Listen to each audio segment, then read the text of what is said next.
प्रथमा, द्वितीया, तृतीया, चतुर्थी बघितली, पंचमी आणि षष्ठी, त्यानंतर सप्तमी संबोधन, अष्टमी नाही ना ती.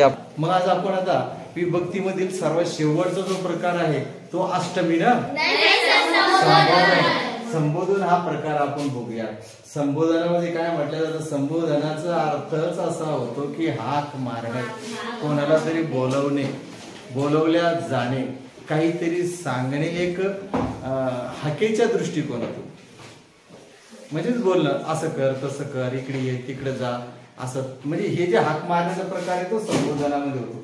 चला तर संबोधन ही सर्व शेवटची विभक्तीतला आठ विभक्तीतला प्रकार आहे तो आपण समजून तिची व्याख्या काय सांगितली.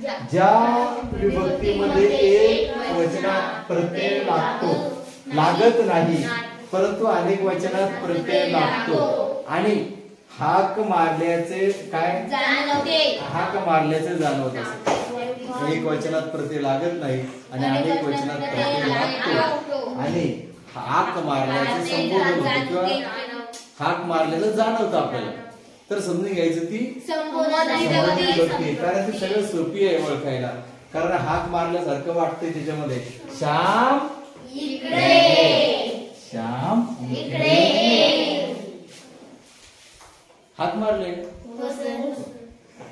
मुलांनो लवकर खाली बसा, असं काही ज्यावेळेस हाक मारल्यासारखं वाटत असेल, संबोधन केलं असेल, सांगितलं गेलं असेल, तर समजून घ्यायची ती कोणती विभक्ती आहे, विभक्ती आहे अष्टमी नाही. थांबायचं मग, ओके चला थांबा.